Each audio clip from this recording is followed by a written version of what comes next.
Yeah, we should be good to go. Like I said, welcome everybody to the Plus Rate Team podcast. I am one of your hosts, Allan. I got our other host, Jake, and of course, Earl. And yeah, like I said, we have a bunch of news going on. This one will be like an open discussion slash debate, as you would say. And at least our main topic for this one is LeBron James. And we're talking about if his era in Los Angeles is over.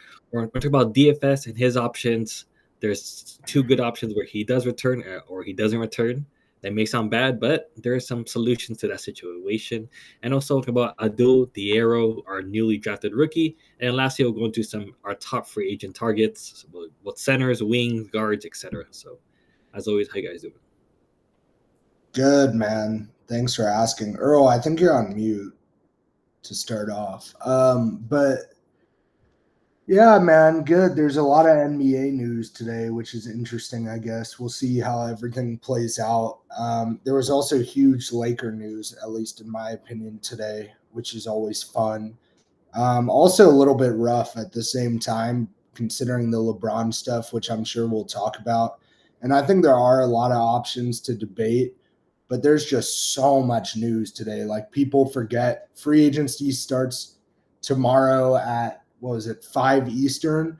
But today, I feel like it is very typical to get a lot of news because these players have been able to negotiate with their own team and decide on whether they're going to pick up options or not the last few days, and the deadline has kind of been today or yesterday. So for a lot of these guys, there's news coming out now. How many signings have we seen today? It actually kind of limits how many you could get tomorrow, especially with everyone going back to their teams. I just think free agency in general still going to be fun, but it's not as big of a deal as it once was, right? Then talk about the TFS. That's funny. But it's not as big of a deal as it once was. Like players go back to their own teams so much. And this was something that started a few years ago, I'm pretty sure, where they can negotiate with their own teams, I think like after the draft or whatever it was. So this has changed the way it's gone, right? It's not just free agency at 5 p.m. and Shams is like, yeah, Harden went back to the Clippers. No, that's happening today. So there's a lot going on. And the more I've had time to process and think about the LeBron thing, which is one of the biggest things, I do kind of see it as like pressure on the front office to make stuff happen again. And he's done this in other years. I don't know. My initial reaction was like, can we trade him? But that's not really making a ton of sense either. And he could have just signed somewhere if that's what he wanted. He's also never been traded in his career. So why would he opt in and then asked to get traded? It doesn't make a lot of sense, but I think there's a threat of leaving, and I think that's really fair considering Rob has to go prove him wrong and build a contender. That's what we all want, right? So yeah, it's a good day so far. Yeah, like Jake said, obviously a lot of news. I kind of had a later start to the day, so I opened my phone. I see LeBron news timeline, obviously freaking out. It's LeBron, so anything he says or does causes a lot of controversy. And then it was the Rich Paul quotes, which were a little bit I guess I can use the word like eye opening, like the way they view the Lakers and what could potentially be next. And like now that I've had time to sit back and process it, like Jake said, it really just feels like a hey, you guys are here and we want to be here type of situation. Similar to what Braun does, but in this way, it's just a little bit more drastic because he wasn't willing to like do the pay cut thing and go through the needles. Like he challenged Rob Pelinka last year. Like we know he gave him a list of like 4 or 5 guys, like, hey, I'll take a pay cut for one of these guys. And Rob Pelinka wasn't able to ultimately get it done, and he pretty much was like, "Okay, then I'm just going to resign for what I wanted." So obviously, a lot of things go on with LeBron. We understand that it comes with the LeBron James era, and yeah, like I had thoughts too. Like, hey, is this the moment where LeBron gets traded? He obviously no trade clause, so he will go. If James gets traded, he's going to go where he wants to go. That's just what it is. But yeah, I don't think it's LeBron's leaving. I think it's like a hey, let's have a reality check and let's lock into where we feel like our expectations should be going into next season. We still need a big, we know that. Obviously, like you said, the DFS thing, which we'll talk about in a little bit. He declined as well. He's going to test free agency as he should. I mean, he should have a really decent market. He is a good wing. He can shoot the 3-ball, play defense. We talk about it. All the same reasons we want him are the same reasons that every other team probably wants him as well, especially championship contender. So my thought process is like tomorrow, like day one is very important. Like I think Rob Pelinka has to be able to get deals done faster than other guys. And I don't know, man. We talked about how much pressure was Rob Pelinka under. Let's see it. Like I want to see Rob Pelinka under pressure. We talked about it last show. With new management, Rob Pelinka has to perform. Like there is no messing up. There is no making moves around the margins, as he wants to say. Like it's okay to do that, but it's some steep margins that we have to fix on this team. And I feel like Rob Pelinka, he's definitely going to show us if he's the Rob father or he's going to be the retired father in a couple weeks if he doesn't lock in. So yeah, I'm excited. It's been a fun day of news. A lot of re-signings. And like Jake said, it's really going to be a week of trades. I think that's what's going to be big. Like I know Sham said it will be one of the biggest ones like free agents we had, but I'm kind of with Jake. Like we're kind of in the trade era now. Like there's not like a lot of crazy like this decision, like you know what I mean, like LeBron James going to LA or Kevin Durant going to the Warriors right now. Like there's nobody on the market like that. Everything is going to be solely based on trades that breaks the NBA type of per se moves. Yeah, but that like let's also say though, like you talked about Shams, that's clearly what he was referring to, right? Like not the free agency side of it. I think we can all agree. Just to make a couple other announcements as we start, because I am just kind of thinking out loud here. Tomorrow's free agency. I know a lot of us have like work or other stuff. Like I've told a few guys I work remote, so I'll be around. We can hop on here or hop on Spaces and talk. Those who are like really big fans of us and see us, I'm sure are familiar with the Klutch 2-3 Spaces with Showtime, Luca, and everyone else. So that's something we can also do tomorrow. We can also throw up a space tonight if something crazy happens with the Lakers. And between us, you are here, you guys in the chat, I'm hoping a trade happens while we're on here. That's what I want to see. I don't think I've experienced that with you guys. Maybe minor stuff, but I do want to remind people of something else again, and I want to kind of get my facts right. So give me a second here.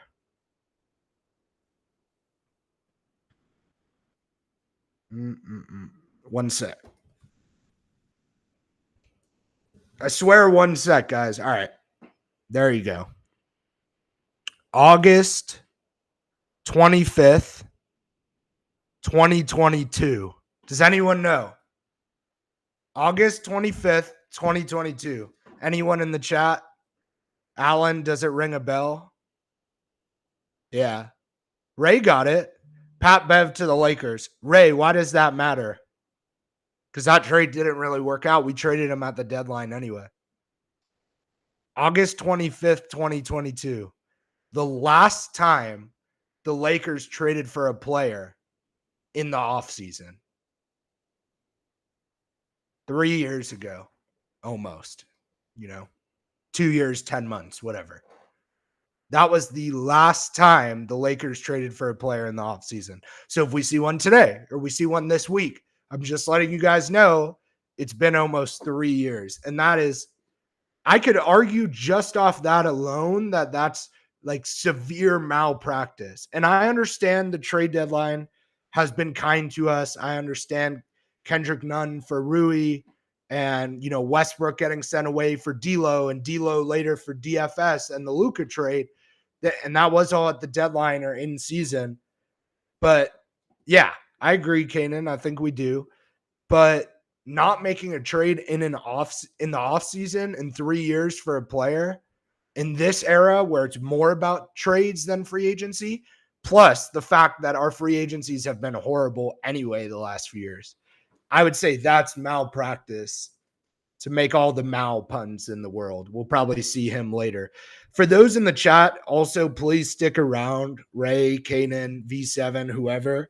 I'll text a group chat again in a little on X or whatever, but would love to debate some of you guys and go through options of players when we get to that. So thank you guys. And Allan, let's continue. They said, yeah. Excuse me. Keep around for the main topic of at least for LeBron James. He did exercise his $52.6 million extension contract, and it just sparks up a debate. We saw these quotes from Sham / Rich Paul, and that sort of, at least in summary, they feel that the Lakers are sort of rebuilding in a sense, but they kind of want to focus on a contending team at the same time. But said the eras between LeBron and the Lakers right now are sort of misinterpreted / in these situations. So, if you guys, what are your thoughts on LeBron James and what is his future moving forward?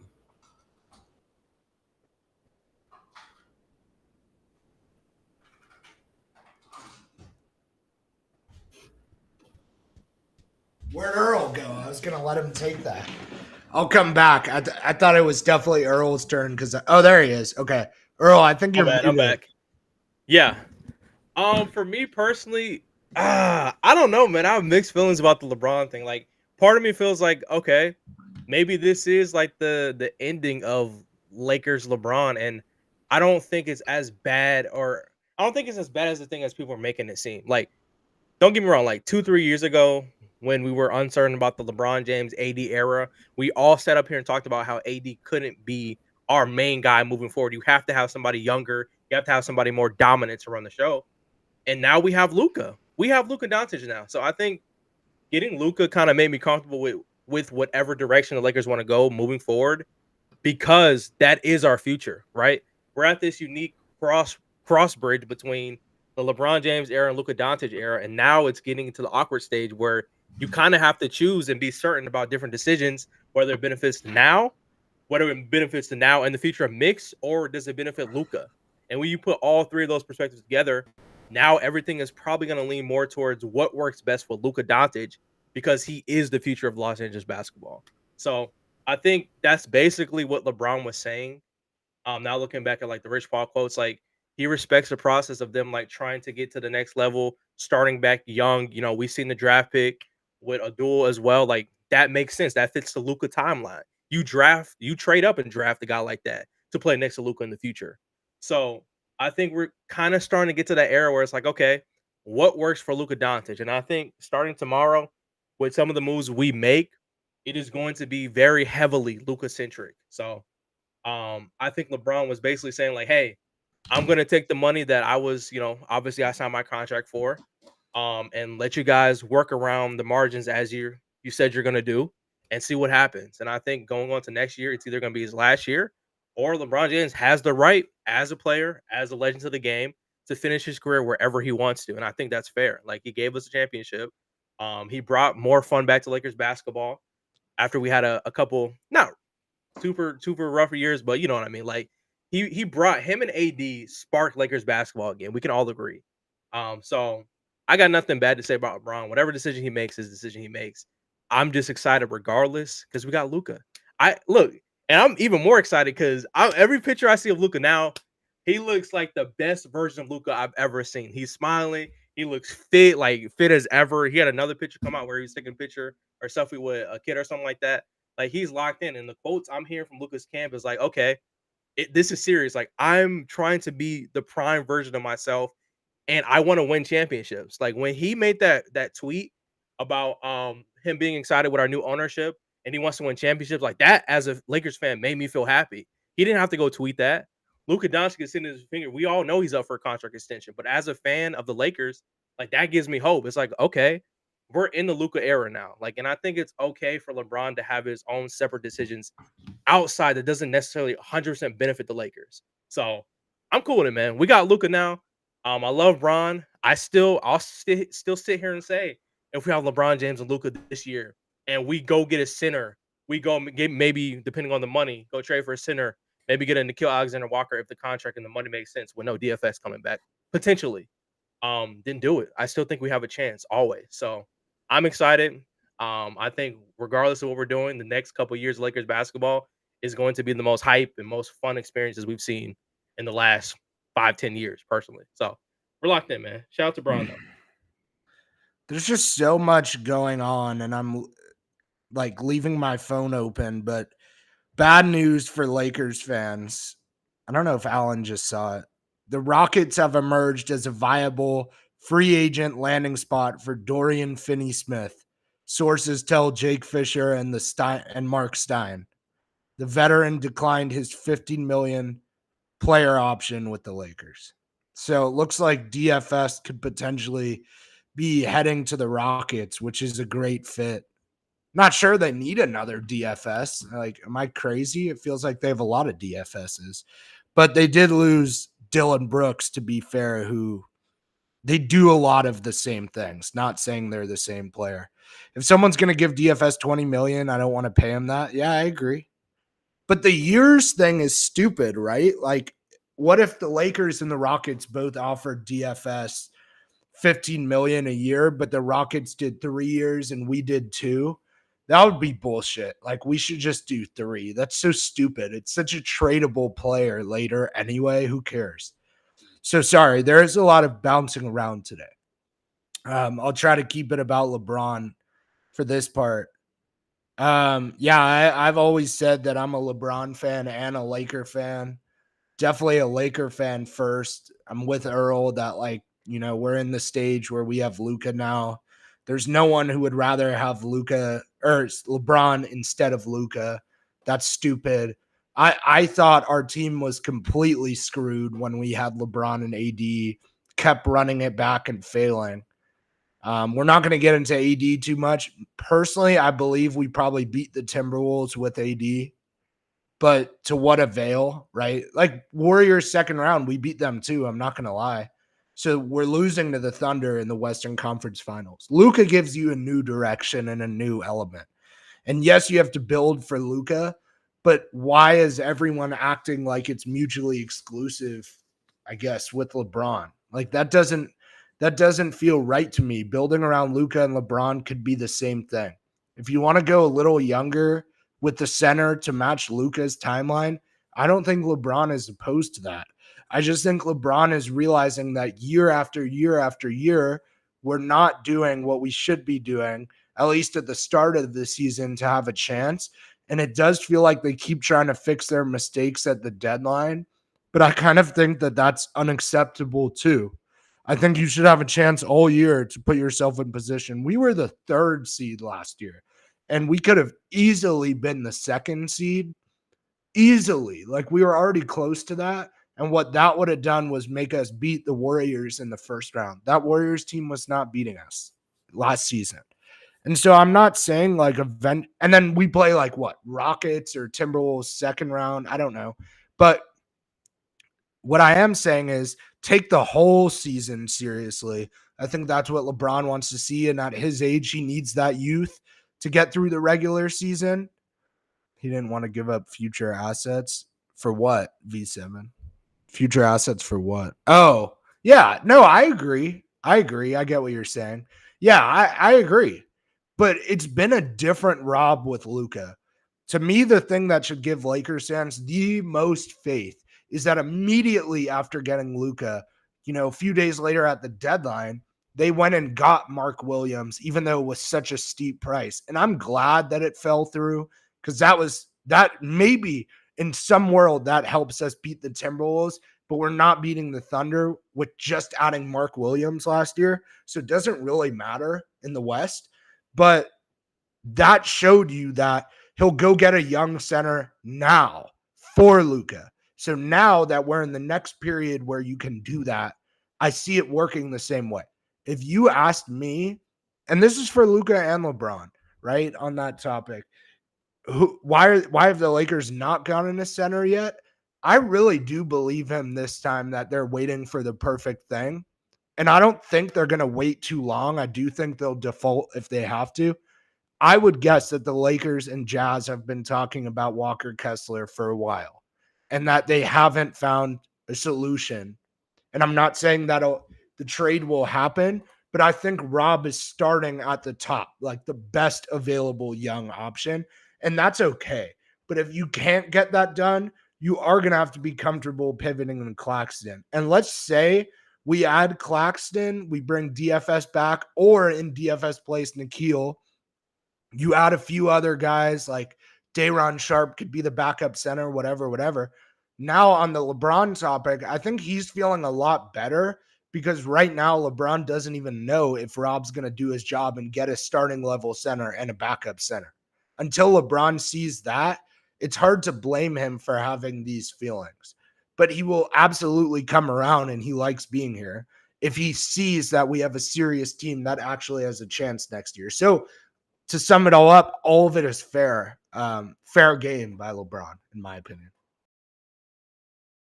Oh, but also like a little Lakers well, it's still related.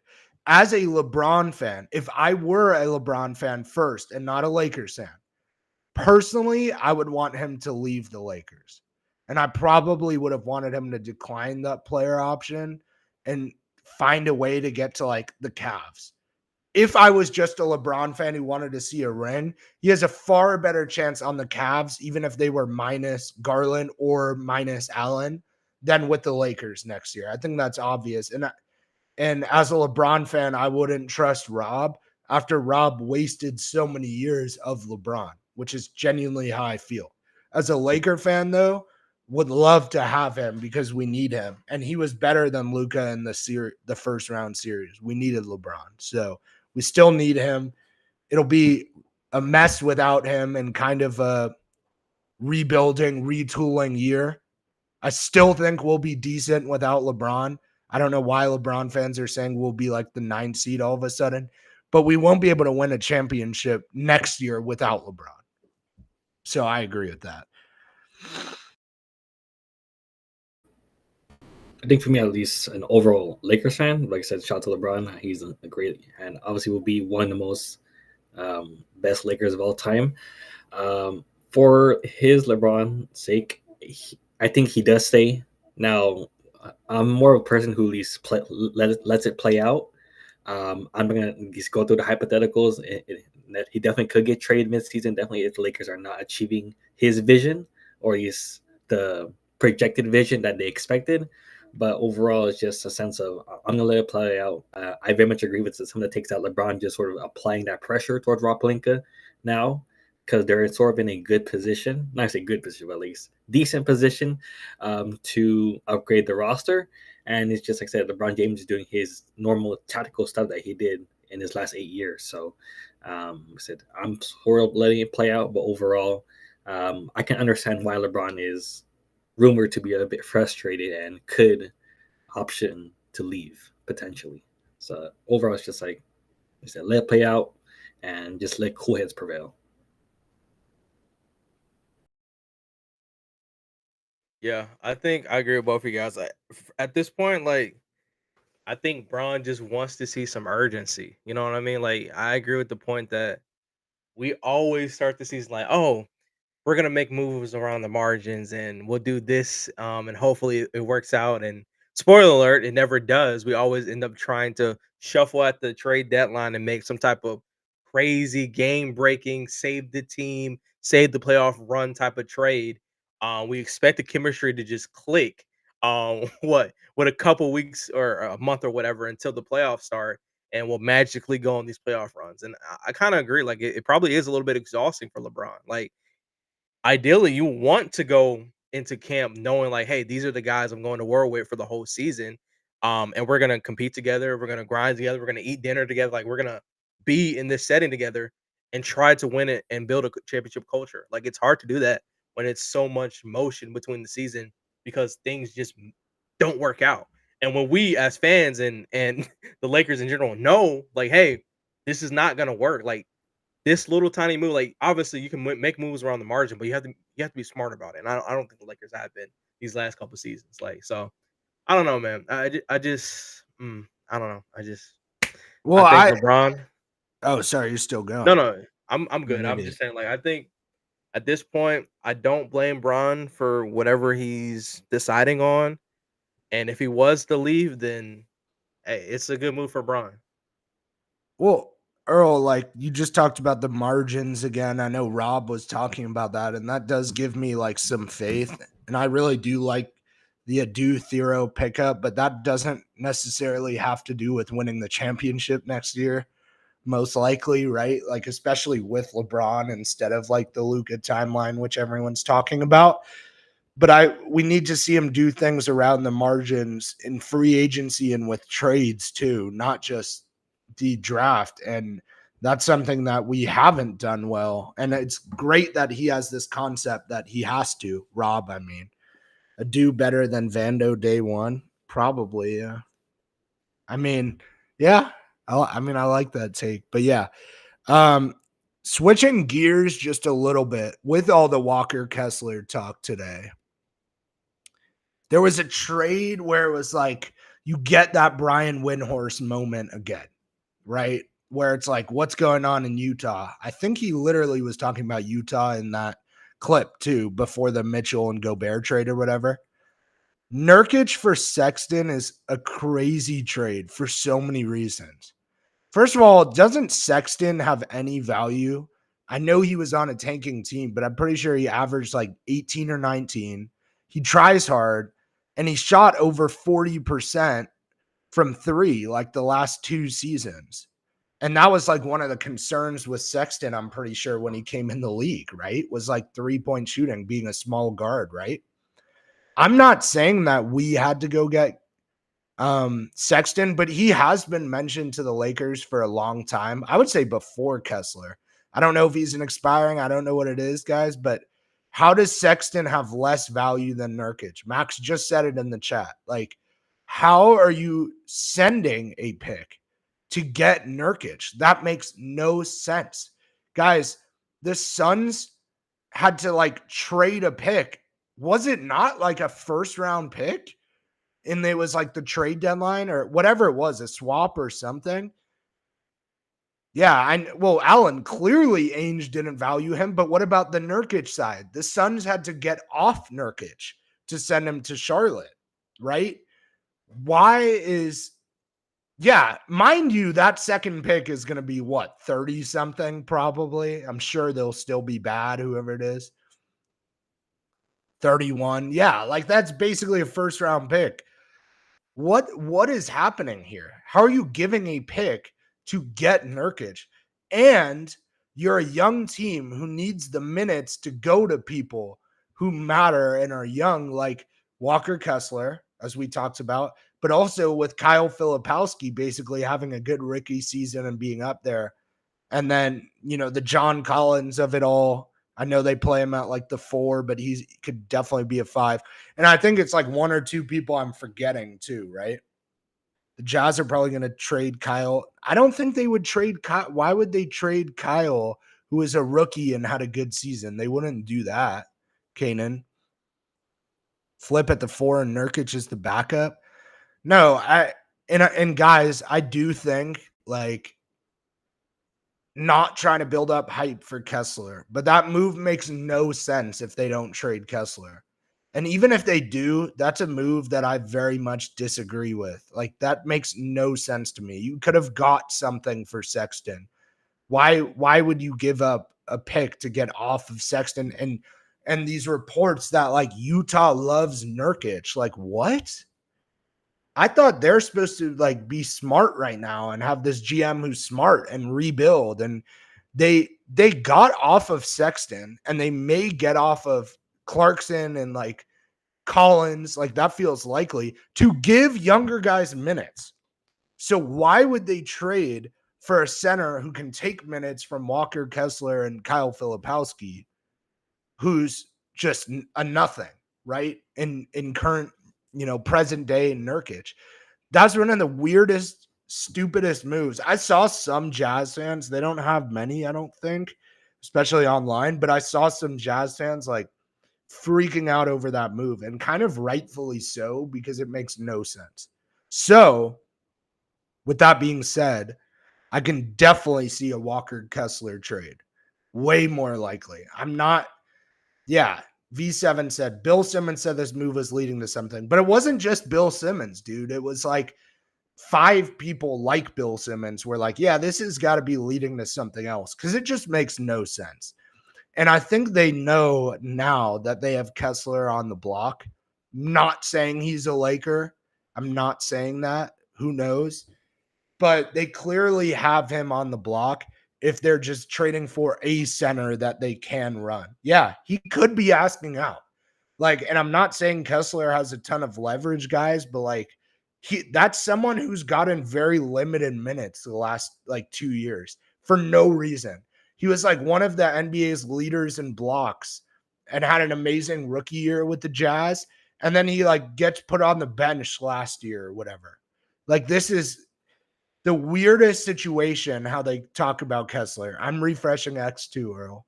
Anyway, what are your guys' thoughts on that? And, you know, we don't need to talk about it too much, but am I kind of hitting it on the head with how weird that situation is?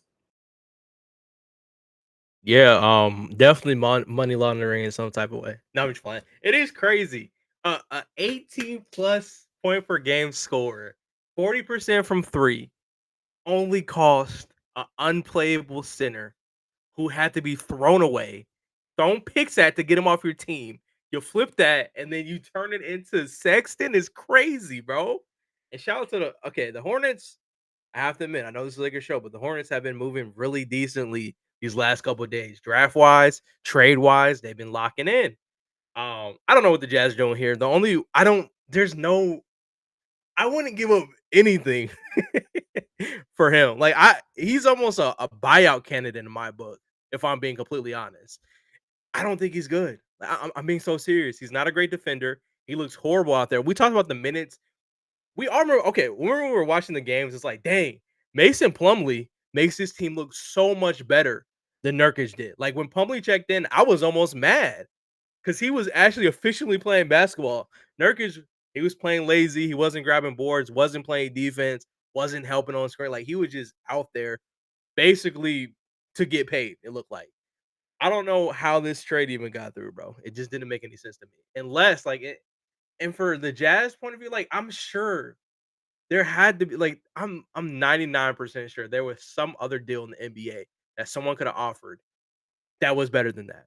Like, I'm so sure of that. Like, I don't know. I just don't know. I don't understand this deal at all. I'm trying to comprehend it. Like Jake said, maybe this makes like, I don't want to get my hopes up, man, about Kessler. We've been through this market for the last 2 years almost. Kessler is really the new Buddy Hill / Miles Turner package. Like, I swear it's becoming that. It's one of those things where it feels like people are just gonna repeat it for the end of time, and then he's gonna end up not going anywhere. Like, that's what it feels like in my head. But obviously, like, why would you trade for him and like keep Kessler if you're trying to rebuild and add more to it? So I don't know, man. Maybe that adds to the point they drafted dang, what's the dude's name from Florida? I forgot that fast. Um The Jazz did. Didn't the Jazz draft the dude from Florida? Yeah, Walter Clayton Jr. Yeah, Walter Clayton. So maybe they're like, okay, we want to fully focus on his development and him being one of our main guards with Isaiah Collier, and then interchange them in the starting lineup. So maybe they're like, okay, let's just move off of Sexton. But still, I feel like they could have got way more value than that. So I don't know, man. Maybe he's on the move. I hope so. I want to be optimistic. It will make sense for the Lakers. If that's the price for Sexton, I mean, at this point, what's the price for any other player on the Jazz? What's John Collins' price? Gabe Vincent? I don't know, bro. I mean, it doesn't seem like they have realistic prices over there, so we'll see. Well, I mean, John is like a free agent too, and like, yeah, I think it's restricted, but like, I wonder what that can look like if anyone actually offers him money. John Collins is really good, guys. He is. But he was being paid so much also. And like, how does that work now? Right? Because if you get that price down, John Collins is like Rui. He's way better than Rui. John Collins will actually grab a board. Yeah, he can just get rebounds. Like, Rui doesn't have rebounds. Rui's a great shooter. I mean, yeah, when they're both like on the arc, yes, they remind me of each other. But I just think there's more to it. Yeah, defensively, that's a fair question. I don't know. Like, A lot's going on right now, guys. Like, I don't know if we're gonna see anything, but and I'll kick it back to Allan in a sec. But my thing is like, I would still prefer Rob to make a sizable trade before free agency, so you could use free agency to fill out the rest versus the other way around. Where I feel like if we go into free agency tomorrow and we sign Day'Ron Sharpe, I like that signing a lot. Maybe you gave him like $5 million, the biannual exception or whatever it's called. But my thing then becomes like, is that your starting center? And are you going to get stuck where you didn't make a trade for, an actual starting center? So I would much rather it be the reverse. V7 said, I said this earlier, Jake. I think the Lakers are panicking a little. A lot of trades haven't happened yet. Lakers fans. Oh, Lakers fans. Yeah, I think Lakers fans are panicking a little. No one said you can't trade tomorrow or next week or in 2 weeks. But I also think Lakers fans have a great reason to be apprehensive given the last few years, guys. Let's talk about last offseason when the Lakers made 0 signings and 0 trades. Last offseason with LeBron and AD getting older. You guys know what I'm saying. Like, I'm not saying hope is lost this offseason, but there's a reason that Lakers fans feel this way. The only thing we did was, we drafted Bronny and Connect. Max said, let's be real. When are most Laker fans not panicking? Never. It's a good point. But as a Knicks fan, you guys act very similar to us. Allan, go ahead. Yeah, I think I should throw out there like a sort of reverse as hypothetical in that I feel like Danny Ainge is sort of trying to have a similar situation that the Lakers did with Pat Bev, and that they were hoping that they throw a guy for them just because they really want that player. So, like I said, Nurkic, I feel like they're not keeping him just to keep him. They're keeping him for a sort of desperation, just in case the Lakers fall out of options while Claxton's gone or whoever. So, like Danny Ainge is like, hey, Rob, we got Nurkic just in case. So, I don't know. I feel like it's sort of that situation as well. He's playing 5D chess with our feelings, it seems like. But like, I went ahead and looked at Rui Hachimura stats compared to John Collins, just because, I mean, it's just a little fun conversation here. Last season, Rui Hachimura, obviously he averaged 13 points per game, 5 rebounds, 1.4 assists, shooting 41.3% from 3. And that was on how many attempts a game? I want to make sure. That was on 4.2 attempts per game. Now, shuffle over to John Collins. Last season, he averaged 19 points a game, 8 rebounds, 2 assists, shooting 39.9% from 3. And that was on 3.7 attempts per game.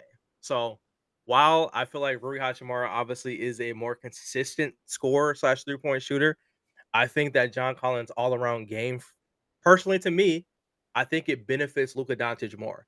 And one of the biggest things we talk about is like lob threats. Luka thrives when he has lob threats playing around him. John Collins, I'll put this into y'all's perspective. I'm from Georgia, so I got a good chance to see like the early versions of Trae Young and John Collins. I went to games when they were rookie, when Trae Young was a rookie and it was John Collins, like young John Collins. And their connection on those lobs, those pick and roll actions are absolutely insane. If you replace that with Luka Doncic, who is just as skilled of a passer as Trae Young, probably even better, absolutely. I'll just say the things you'll see will be absolutely insane. So I'm cool with it, bro. Depending on what he costs, and not saying like that's a deal we have to focus on. Obviously, I think center is the number one priority. That's what we should go after. But sometimes you got to look at what's available, what moves you can particularly make. As far as fit, I think he fits on the team personally. John Collins can be the center. I would not say he can be the starting center. But if we're talking about center, I don't see why you can't run your backup unit with like John Collins as a small ball, whatever you want to call it, 5. That's fine. But the price has to be way down for anything that we're working with if it's John Collins. Can we talk about DFS? Yeah. I know Kaden said he didn't want to. I mean, we just saw the thing with the Rockets. I just talked about. If it's the Rockets, I do want to say, Allan, like, I want Cam Whitmore and Jock Landale back. That's fine. Obviously, that becomes your backup center, and it is what it is. Maybe you can flip Jock Landale again. I don't care about him. But Cam Whitmore for DFS intrigues me. Nah, Kaden, come on, man. In other news, I think the fact that he declined the player option in general does speak volumes because, yes, clearly we know he wants to test the market. My thing is the Lakers could have worked with him on an extension since like March. I remember when that started up, right? And so that gives me like some pause because with almost all of these other free agents, like they've either worked out a deal in the past. Sorry, I would say like upcoming free agents who go back to their team, like they've worked out something recently or today. We've seen so many. And I guess I'm confused like why that's something we couldn't have done with DFS earlier. And I think like the interest from other teams is high as it should be. It's really hard to find 3-and-D players.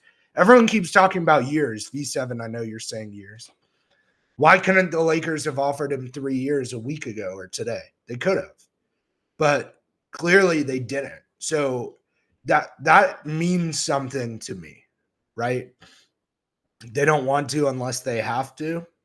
Maybe, but I think it's fair for the Lakers to assume DFS could get a mid-level exception. And what I mean by that is a 3-year deal like Gabe Vincent, that's, $15 million. Like the Lakers aren't that dumb, so another team can just do that. And I think we should have handled this earlier. I don't know why we didn't, but it is telling, and I think there's a chance we lose DFS.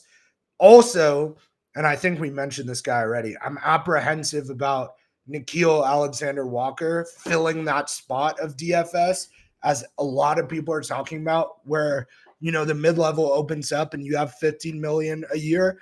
And yes, Nickeil may get that kind of money, but I know that Atlanta and Detroit are pursuing him heavily after the Beasley situation and losing Schroeder for Detroit, which feels super likely now. He literally said something about it yesterday. Seems like Schroeder's going to the Kings. And then the Hawks have the ammunition to make it happen, and they've had a great offseason. So the point being is I don't think it's a lock by any means that Nickeil actually goes to the Lakers, even if they lose DFS. So it would give you more flexibility. But the reason that matters to me is because there's not a lot of other free agents who we would all be comfortable with giving $15 million, especially for 2 or 3 years on a mid-level. Like, who would that other guy be? So the Lakers fans who are okay with DFS walking away and opening up that money, I don't really feel like that's the smartest, because if DFS were a free agent and we never had him, that's someone that every Laker fan would say we should use the mid-level exception on if we had it, right? So why? Yeah, okay, V7, you just said, I'm only okay letting him go if we get Nah. I agree, but there's no lock that we get Nah. So unless they know something, like he'll definitely fill that $15 million gap, which I assume they don't know right now. It's really dangerous and kind of stupid to let DFS go.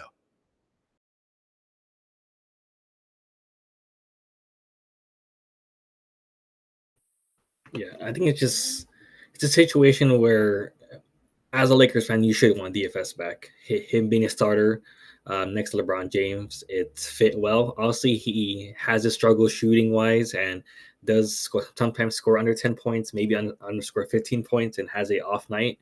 But he is a wing that you do need on your roster. And as Jake said, you can't replace the DFS. Like I said, we have Adou Thiero. I'm going to say we have Vando, because like Vando's Vando. And that doesn't replace DFS. And we have Rui, who's not the same defensively versus DFS, but just DFS is a guy that you need on the roster to win the NBA championship, as we've seen for OKC, even as we've seen for the Indiana Pacers, who themselves have Aaron Nesmith. You need that 3-and-D guard, and that's DFS for the Lakers. So it's just like, yes, you can get a Nah. Yes, you can get a couple other options. I saw the Trevor Lane he threw out there, at least a Bruce Brown. Maybe takes a lesser contract. Maybe takes a biannual exception. But I think DFS turns against Bruce Brown. I think we would rather have DFS in terms of we would rather have DFS than Bruce Brown right now in terms of this Lakers roster. So DFS should be one of the priorities this offseason. And we also had him benched, and there's a lot of factors here at play, because how quick are we to forget that DFS turned our season around, right? And there was that week stretch with AD, and then when AD got injured, DFS was the one who stepped up and turned this around for us. He set a better tone defensively. There was a stretch with him where we had the number 1 defense, even with Luka, and that was like in March, I want to say.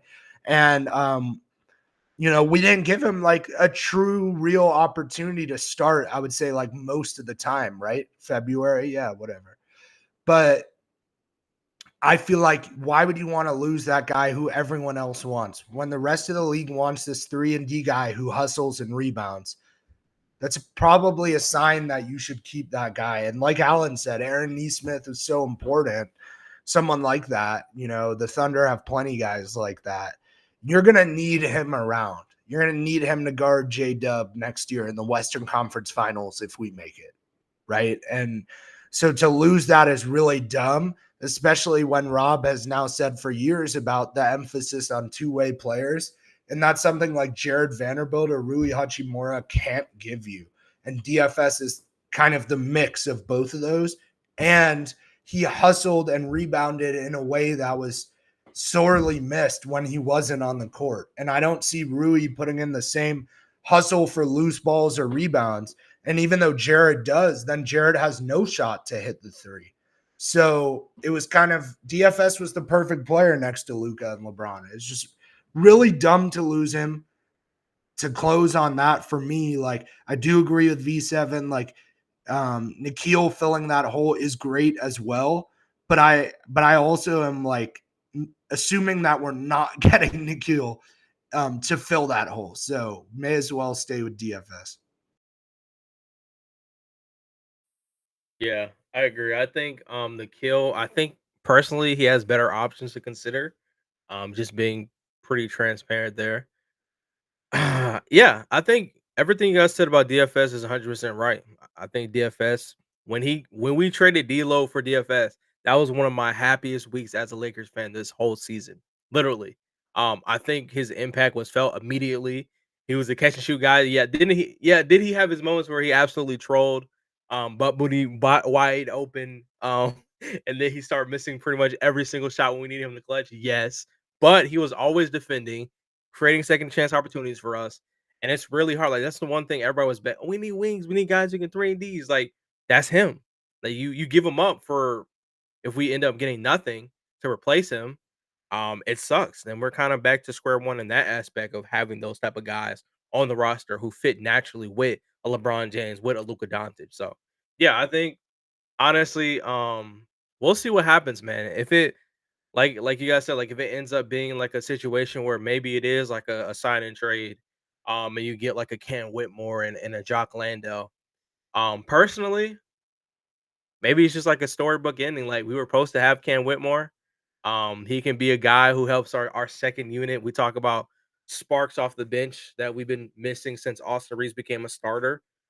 He can provide that. Like we've seen plenty of times. Like I've watched a lot of Rockets games this season where when he gets the opportunity to get big minutes, he performs. Like he puts up the stats on both ends. So I think that could be a viable option. But other than that, like if it doesn't end up us getting anything out of it, he just walks, I'll be very, very, very disappointed in that decision. Same here. Also, you just mentioned, and we don't have to focus on it too long because it's a longer conversation, but you just talked about like Austin starting, Earl. Like, why does Austin need to start? Like, who decided that? I think he should have been the sixth man the whole time. And I'm not saying we would have been better off, but like with Luka now, Luka and AR backcourt defensively is so stupid and such a waste of time to me. And you need that 3-and-D shooting guard, whether it's Nikhil or someone else like that to fill that. If Austin gets his money, I don't think he'll care about starting. But also right now, Austin's not getting paid enough where you need to start him. That's also how I view it. You don't need to start him. And I don't think Austin has a complex either. I actually think he'll do whatever the team says is best. If you want a bench scorer to win 6th man of the year and put up 20 points per game, and that guy doesn't play defense like Lou Williams or Jamal Crawford, you have that in Austin Reeves, the way I see it. Fix the bench playmaking, fix the bench scoring. Now, I'm not saying that we like had a better option at shooting guard. For us last year, it would have been like Gabe Vincent or Bronny, as Earl was saying in the chat. That's all we had. But if they get a better option at shooting guard who's 3-and-D, I would definitely explore benching Austin. I don't know why we act like he needs to start and he's an all-star. Like, I don't see it like that.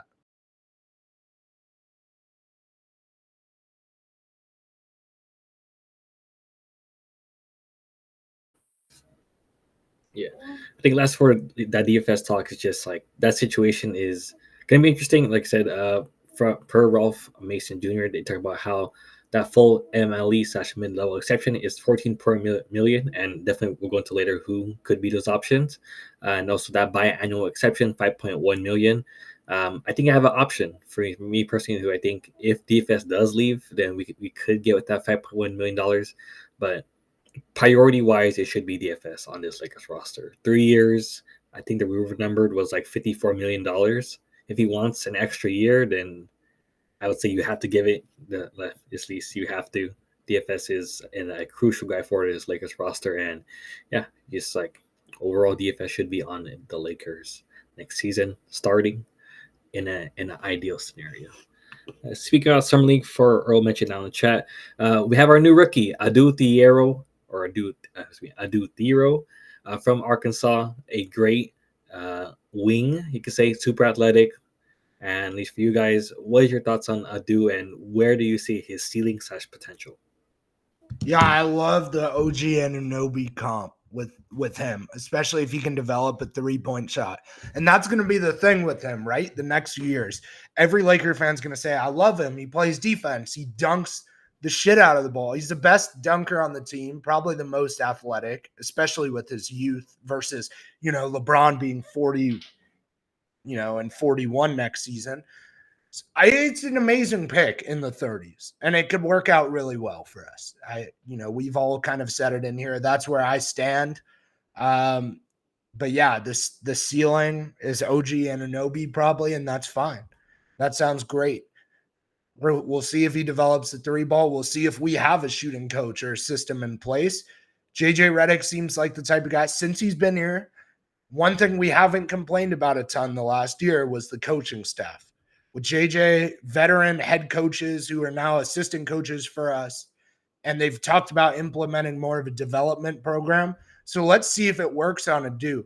I can tell you this, it worked on Bronny, who went from like not good enough to be in the NBA to, okay, I can see him as a 13th, 14th man now. And I'm not saying that that's crazy, but that development staff can turn around Adou into someone who can shoot. I've also seen tape of him shooting, and he has a good form. I think the concerns are a little unjust. A few people have mentioned this. I don't know if you guys remember. I was someone who got to watch Max Christie play in person in the Big Ten conference and, followed him that year at Michigan State when I was at Michigan. He was not able to shoot. He shot a little, but his percentage was really bad in college. Everyone was actually wondering where his jumper went because I think in high school he had a great jumper. So I do think there's an element where you judge people a little too early based off the college 3-ball. I actually think Adou will be able to be decent. He's nowhere near as bad as Jared, where Jared never learned how to shoot, I would guess.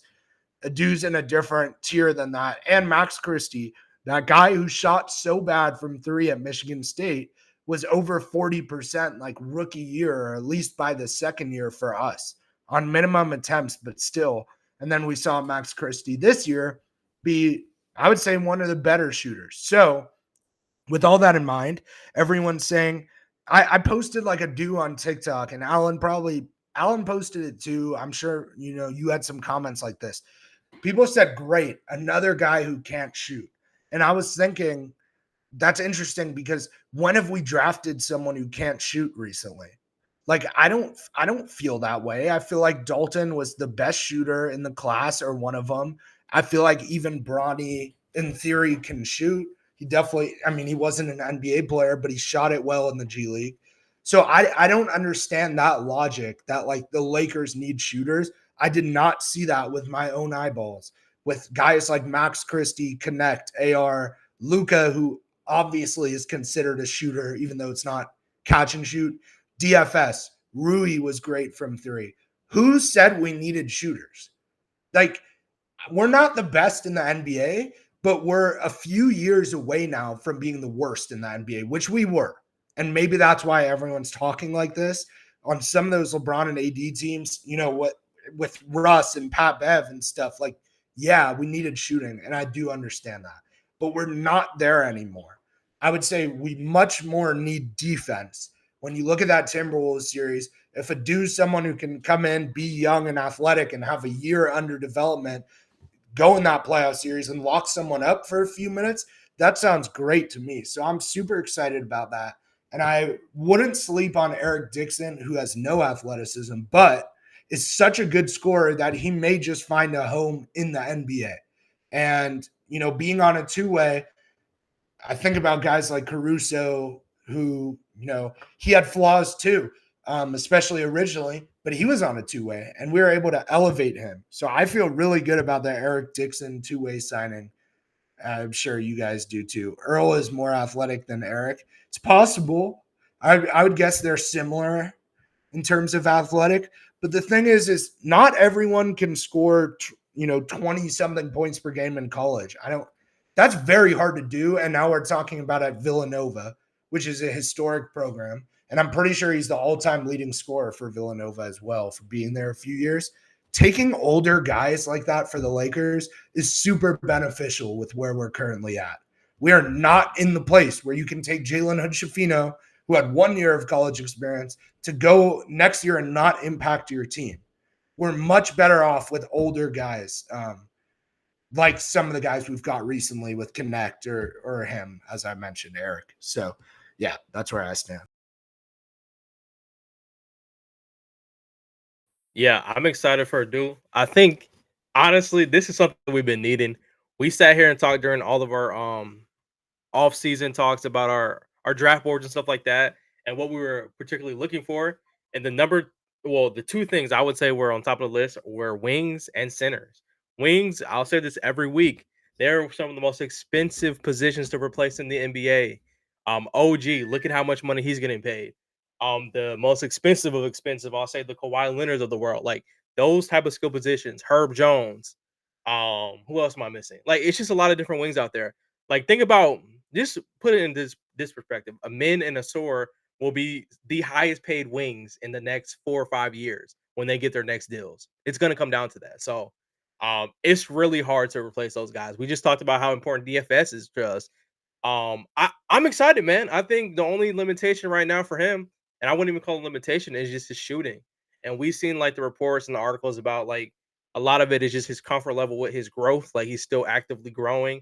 And his body's been growing at like accelerated rates. So it's hard for him to like hold his hand, like the ball in his hands and time his shot because his hands are getting bigger. So if that's the case, man, if he settles into his body the next couple years, year or two, because he'll be around like what 21, 22 coming up the next 2 years.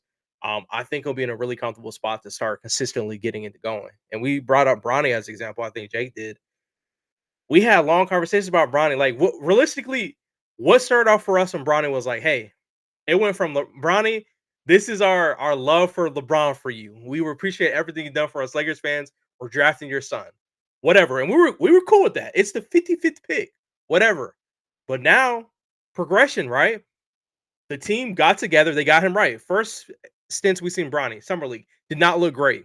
Did he have like tiny flashes? Maybe, but not really anything where it's like, okay, this dude could realistically be in conversation to have like a legit role for the team next year. Like we were talking like Bronny is like a project, like 3-4 year sort of project. Now we're in a situation where Bronny James, he got minutes elevated. Like we seen him in the summer league. People were like, okay, he can't compete down there, whatever. He kind of locks in, has a moment, then something, boom, it clicks. He starts putting up 20 plus points a game, a couple rebounds, couple assists here. His defense was looking disgusting, and we're like, okay, cool, do it in the NBA, right? He came up, wasn't really performing well. Well, Bucks game came along. We seen Bronny James head to head versus Giannis. We seen a play where Bronny James took Giannis off the dribble and was able to finish. Like we seen Bronny James play against the best of best competition. Obviously, it wasn't a great sample size, but we seen flashes where it's like, okay, Bronny can kind of handle himself, his own in an NBA setting with real NBA players, not including the G League. Cool. And then we see him go back to G League. I mean, we see him get poster dunks. Like we see things that people say he wasn't good at. His shooting improves, his playmaking improves. And a lot of that, like we said, credited to our training staff. So if that's the same training staff that got Bronny, basically I view Bronny's first year in the NBA as his legit first year of college to me. Obviously, he had the heart issue as well, and he wasn't really able to play at a high level in college. I think last year was basically what we probably could have potentially seen if he was fully healthy coming out of high school at his first year of college. Like, so I think he kind of just simulated that year to this year. So if Adou can kind of do the same thing, play along the margins, work on his shot, get a lot of development, I have high hopes for him. Like, we need defenders on this team. They're very expensive to replace, and I'm happy that we went with that. Opposed to like any other guys on the board, to be completely honest. Guys, since we're talking about Adou, I literally just got a package in the mail. Arkansas basketball. Yes, I will be at NBA Summer League and be the biggest Adou Thiero fan in the crowd, pretending like I went to Arkansas. So shout out Adou. Summer League's going to be great, man. Dalton Connect, further on that topic, Dalton Connect confirmed at like a Del Taco meetup or some shit like that was sponsored in LA, that he's going to be playing. Obviously, Bronny's going to be playing, and then you got, I would say Quincy Olivari's probably going to be playing. He came back to the G League team. We'll see who comes over from the G League team, but they did sign people. Another person who's playing, he can get a quick one sentence on this podcast. We signed Angel Reese's brother. I don't know why. Julian Reese from Maryland. Shout out the Reese family. I guess we're going to be seeing Angel Reese's brother. Isn't it funny? Like, and as big Laker fans, you guys would know this. We always have some weird nepotism angle of Summer League, right? Like, it was LeBron's son, but it was also Shaq's son at some point. And now it's Angel's brother. It's always like someone's brother or son is on the Summer League team. There's a lot more that I'm forgetting, but you guys know what I mean. Scottie Pippen. There you go. Like other guys like that. It's funny that the Summer League is always like that for sure. Honestly, they've been doing it since like a long time. Like, it's sort of like, I don't know, keeping connections, or like, I don't know, it's sort of that business of how Genie Best used to run it. So, but obviously that'll change later with Mark Walter. For me, in terms of Adou, of course, I was in a group chat like, but like, of course, I understand why he's great. Athleticism is amazing. I saw a tweet that someone compared him, at least hopefully compared him to Derrick Jones Jr. And look at Derrick Jones Jr.'s 3-point percentages. Rookie year, he shot 27.3 on 0.3 attempts. Miami, that's where he sort of had to step up, and he had around 31%, which is isn't great. But right now for the Mavericks and Clippers, he shot 34.3, and this last year he shot 35.6. So if you can get Adou to shoot 35%, be a good shooter, that'd be great. Like I said, everybody's talking about his shooting, this and that. What kind of bugged me, sort of that Maxime Renault, I believe, was like 42 at center. And it's just like, everybody's talking about, oh, we need a center, this and that. But like, Maxime Renault was right there on the board. But I'm not against Adou. I think he still will be great. But if the Lakers are, as per Rob, prioritizing a center, Maxime Renault with Luka and LeBron would have been great as well. Whoa, okay. So let's talk about that for 1 sec, because I'm with you. I said that day, and I told you too, that I wanted like him or Ryan Cockbrenner just because they are big centers. Maxime can shoot too, and I do really like that, Allan. But how are you going to go into next playoffs knowing that potentially your backup center is a rookie and a second-round pick? That doesn't feel like the right way to go about it. So I think when we traded that high, instead of taking a project who would be a third-string center, they went with someone who has a chance to be a backup wing, moreover, right? And I think it was a good use of the asset. We'll see what happens, but my guess would be Rob trades for a center and signs a center. And so if those things come true, then having like a Maxime is kind of redundant, at least when it comes to next season and LeBron of it all. But Adou is someone who can help you now. So yes, I wanted a center that day and the days leading up to the draft, and we talked about it, Allan. We always talked about it. But I kind of soon realized after, it's actually better to get a two-way wing. Two-way, I'm talking about his dunks, not his threes, but two-way wing that are so hard to find, and then sign a center and trade for a center, than drafting a center who you can't fully trust and struggling to find wings on the free agent market where they don't exist. So I actually really understand why they did it, looking at it with like the competitive lens of, competing next season.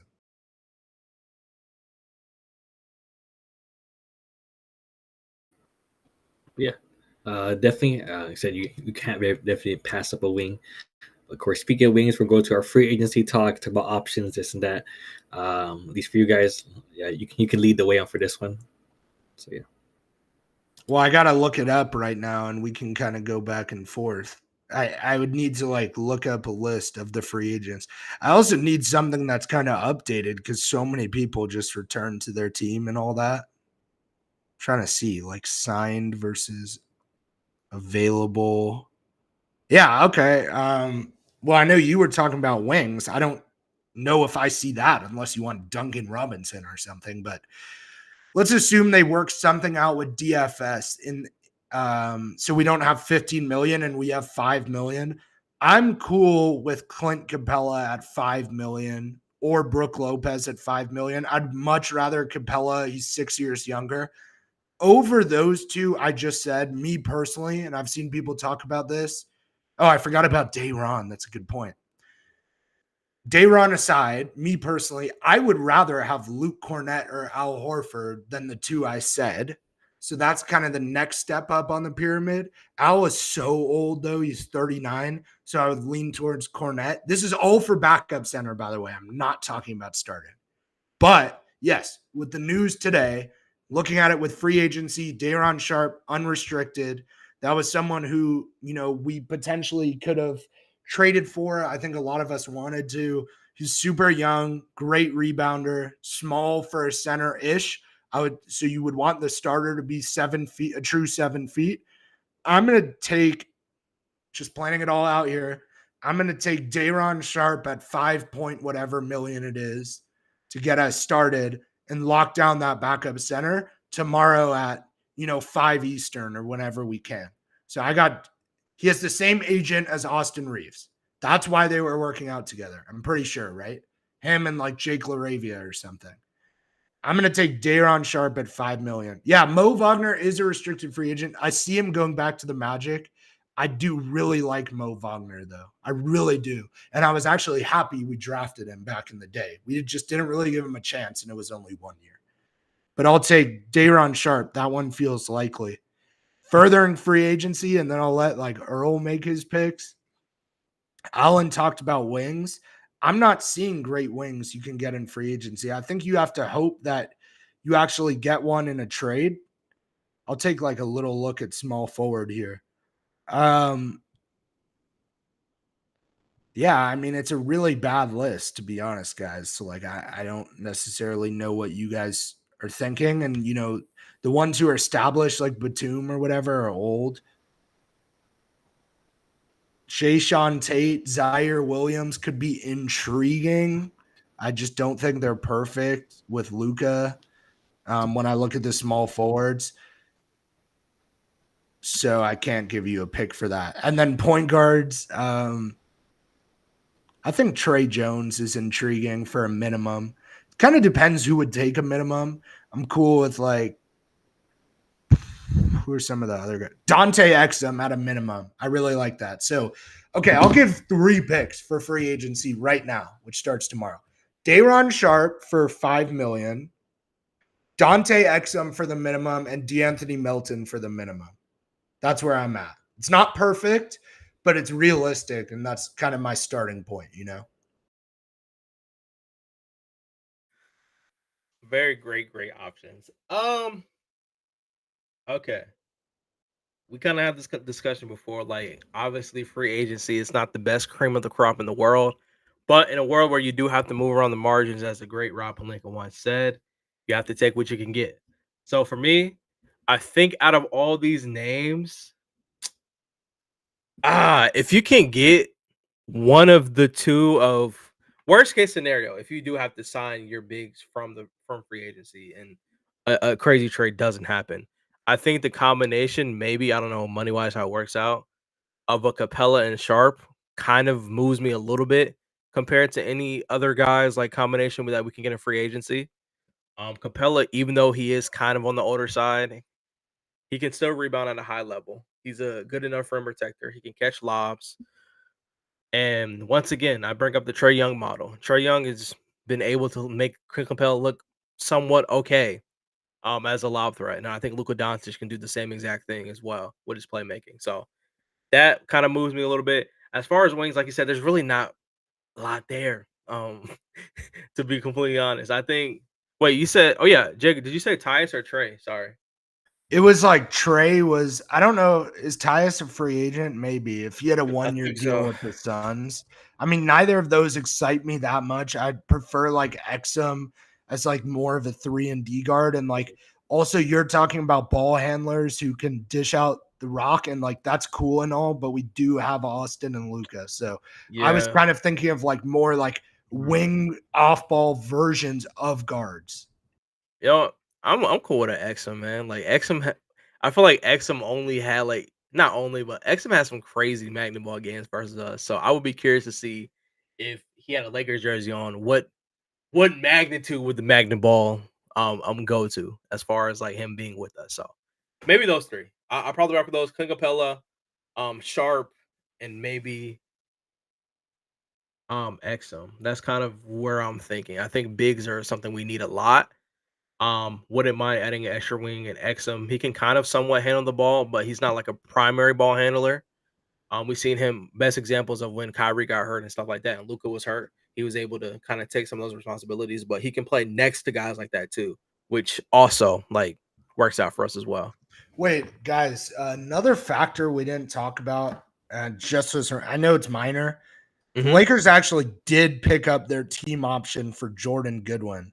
It's Oh, I now forgot about that. it says lightly guaranteed for Okay. 25-26. Also, the Lakers tendered a two-way qualifying offer to Christian Coloco, meaning that it would be Jemison, Coloco, and Eric Dixon are the 3 two-way people.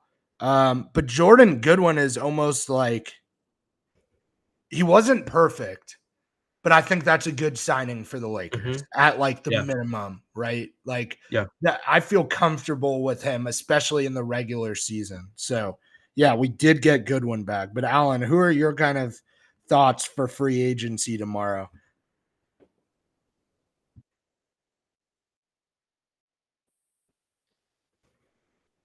For me, my top guys, I'm going number 1, Brook Lopez. Number 2, we're gonna go a random name out there. Let's start. I was researching Amir Coffee from the Clippers. I'm Okay. looking at the biannual exception, and then the center. I'm also liking Clint Capella.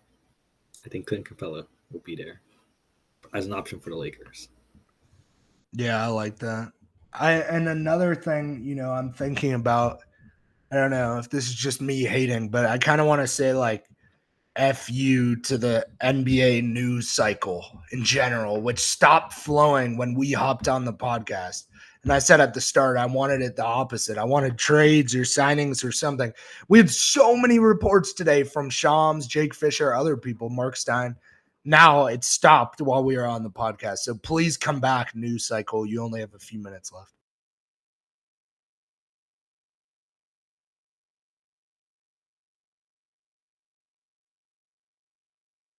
Yeah, I put in the chat. Literally the moment we end, there's gonna be like a crazy trade. I guarantee it. Well, I feel like that happened to us once before. Like we ended like 30 minutes later, there's like a trade or something like that.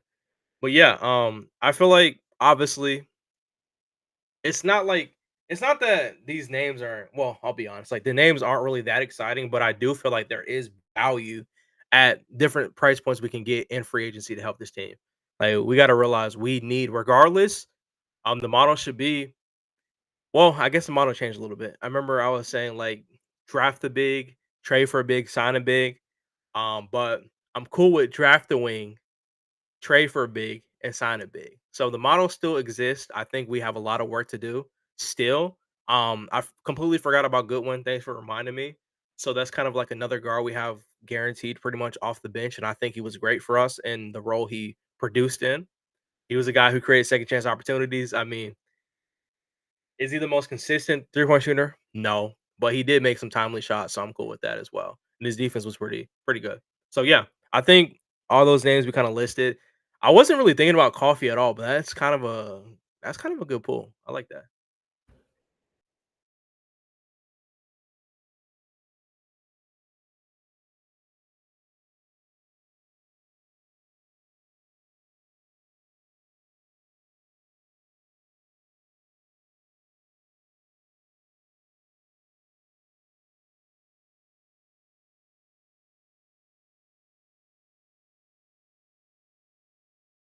Dude, it's so blurry on playback when we share screens. It's insane.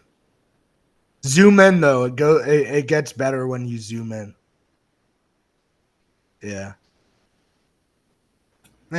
Still pretty blurry, but yeah. Hey, I can read the names now.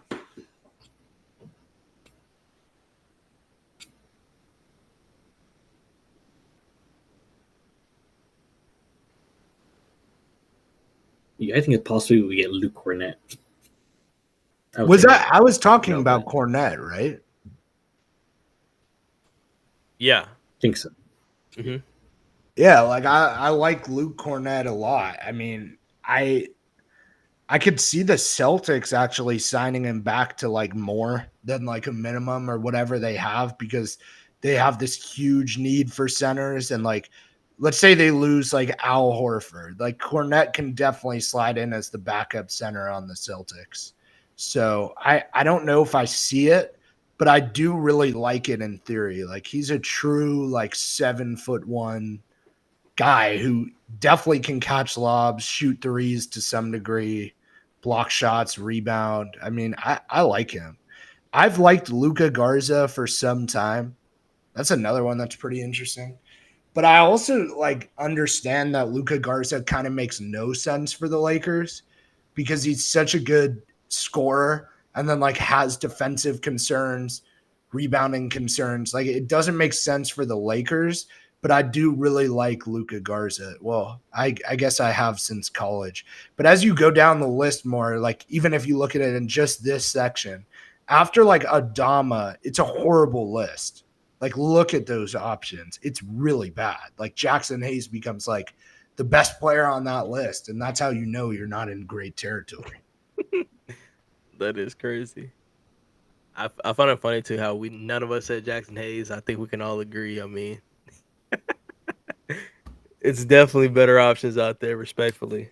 Earl, if you were the Lakers, would you pay $2 million to not sign Jackson Hayes? If you could?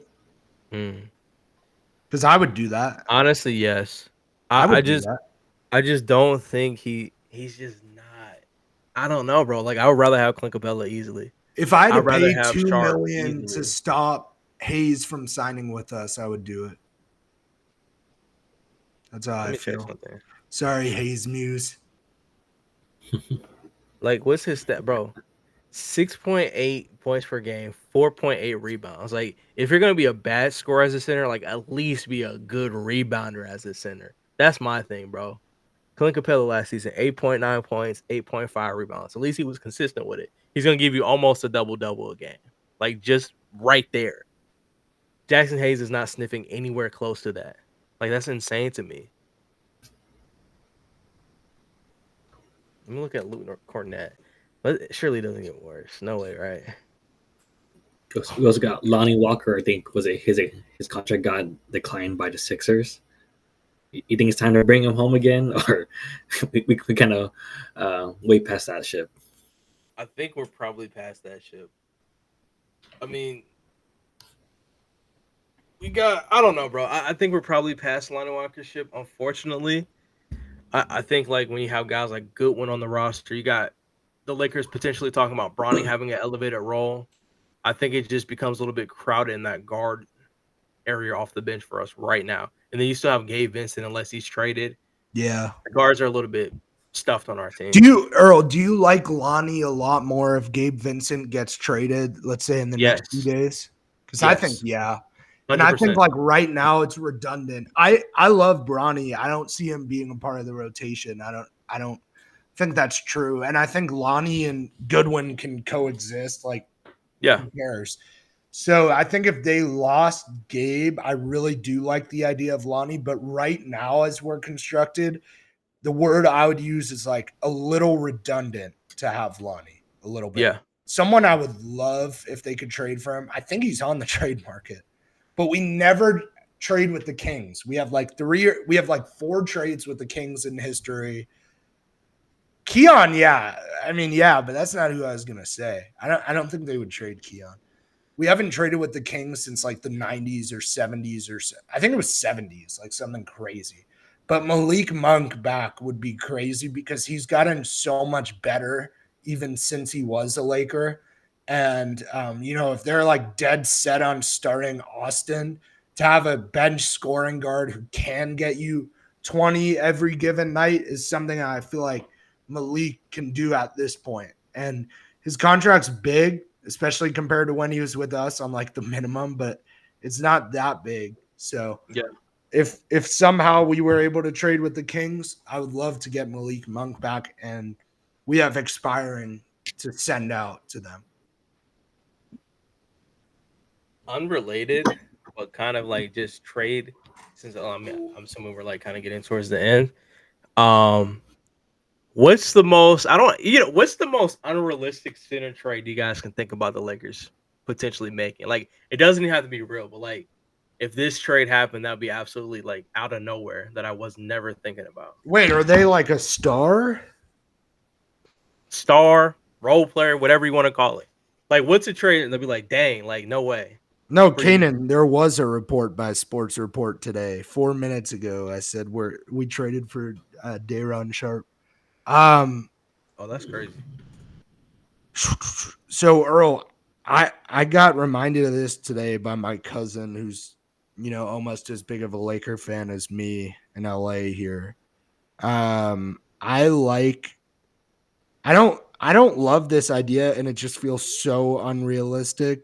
But my cousin brought up Miles Turner again. Okay. And I guess it like interested me a little that would still be a possibility. But I feel like your question about unrealistic, that trade actually fits that because it's been years of it being talked about and never happened.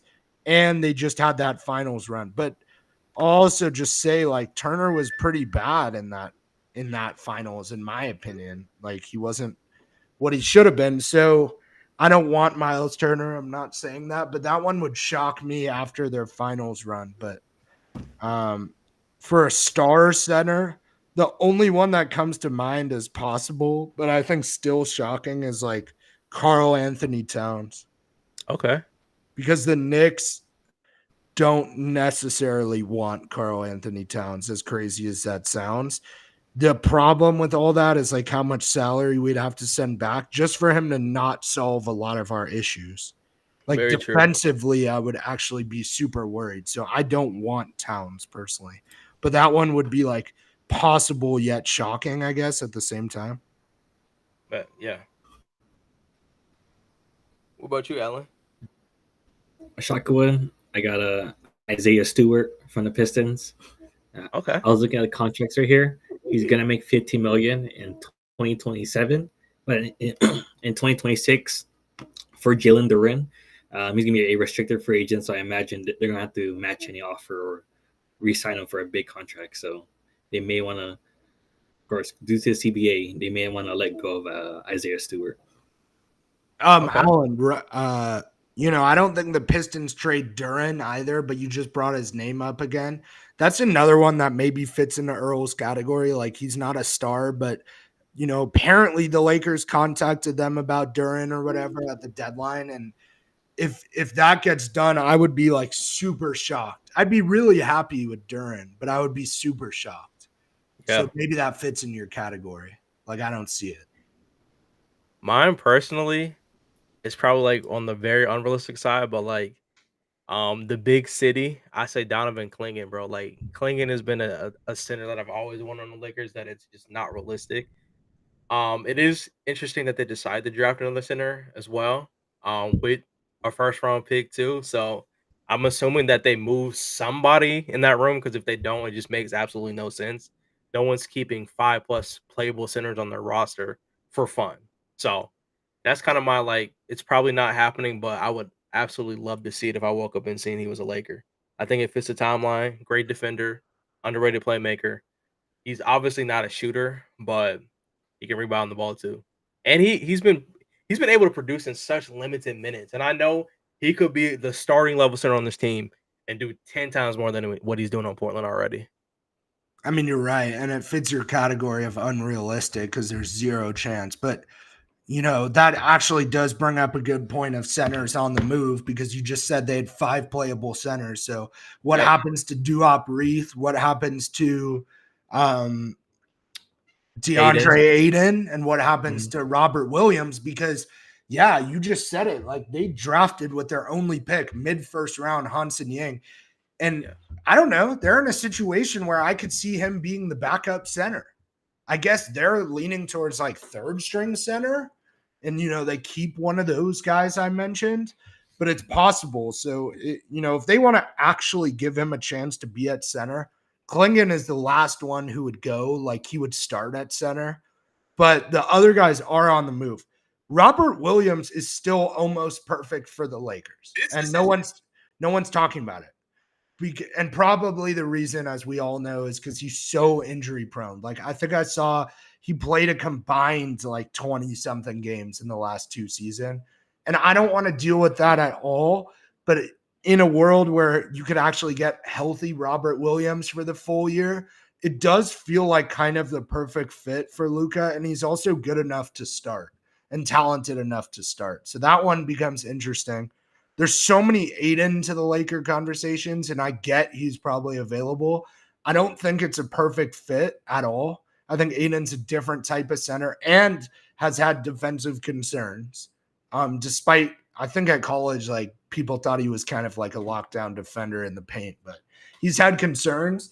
But with that contract being like $35 million, there's no world where it's DeAndre Aiden. But I guess if I had to make another prediction trade-wise, and, Walker Kessler doesn't work out or Nick Claxton can't work out, I guess hypothetically, like keep an eye on Robert Williams down the line if we don't trade for a center. And Rob just kind of has to do that even with his injury history.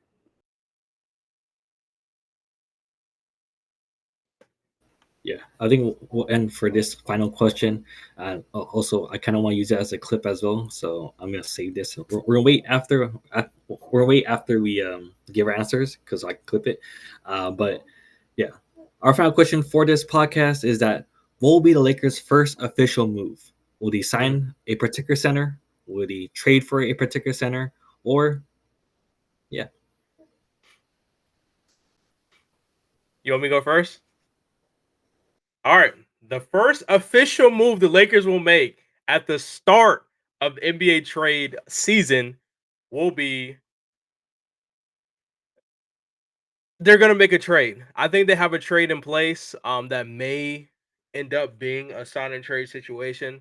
I'm going to go ahead and say DFS. I think there's going to be something with DFS starting tomorrow, whether it's a sign and trade or they're just going to retain them back. But I think it's going to involve DFS. I'll stick with that. Something with DFS first. I like your answer. The way it's been building up, that makes a ton of sense. A sign and trade with DFS can also happen, I would think, like a few days later. For example, like they may not have negotiated that or come to that conclusion, but when he goes to them and says he's going to go to the Rockets, sure, maybe now you can negotiate Cam Whitmore and Jock Landale like we saw. For me, the first thing, I think with the Austin Reeves workout video, having the same agent as Austin Reeves, the Lakers and Nets Day'Ron Sharpe rumors for the last year, I got Day'Ron Sharpe 5-point-something million using that biannual exception tomorrow within the first hour of free agency.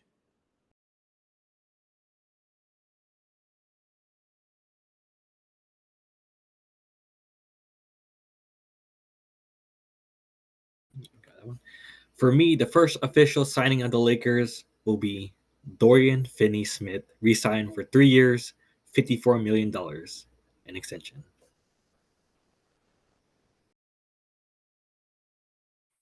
Yeah, so I think we all kind of agree there are going to be a lot of the conversation going to be around DFS. Low key, I think that's the for sure thing. Like when we open up, we know the floor. There's gonna be a report within the first couple minutes, like DFS either resigns, sign and trade, or like Jake said or Allan said, like there could be a situation where he signs and then maybe later, like a couple days later, we have a sign and trade situation where he finds the perfect spot. So yeah, I could definitely see it happening. I think that's the easiest thing to predict because, to be honest, like we don't know what Rob's going to do. We talked about this earlier. Rob Pelinka is the same Rob Pelinka who just randomly traded for Mark Williams. So I don't know who is obtainable. I don't know who Rob Pelinka is talking to. Obviously, none of us do, and we don't even know what players are on his radar. So we'll see what happens, man. Rob Pelinka we could wake up tomorrow and Rob Pelinka could absolutely cook, and this Lakers team could be everything we dreamed of, or it won't be. That's the fun of being a fan. So we ball. Yeah, is that clip done? I don't know if we're still on the clip. Yeah. Oh, yeah. Let me do one more clip. Just for the intro / question. What will be the Lakers' first official move? Actually, what will be the first? What will be the first Lakers official move in NBA free agency?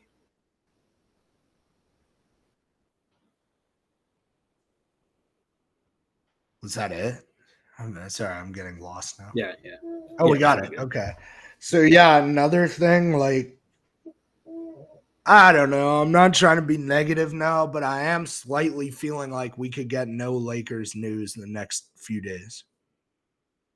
Maybe that's because of hopefully I just jinx it and something happens now, but last summer has me feeling like, you know what I mean? A little down about this all with free agency and the trades. You don't need to make a trade today. Like, is it really crazy to think Rob can wait till August to even trade for a center? Like, that's within possibility. And I don't think we have deadlines to a certain degree, right? So I am a little like, I know I said what I thought would be the first move, but if we didn't hear anything in the next few days, I wouldn't be that surprised either. Hope I'm wrong, but that's just how I feel right now. Don't worry, Jake. We will have a move, man. We're gonna have a move so exciting that we're gonna have an emergency episode. That's what I'm calling. We need. It's been too long, man. I'm not gonna lie. Even like I almost said Twitter, TikTok land. Like I want something crazy. Like bring me something KD-esque. I don't. At this point, I know Rob's got us, bro. That's all I say. Rob's got us.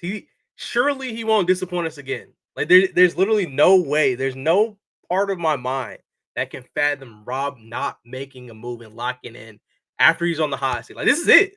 This is his last chance. Once that contract is signed and all the paperwork's put through, that's it, Rob. This is your last audition to be a part of the Lake Show for the future, or you're gone.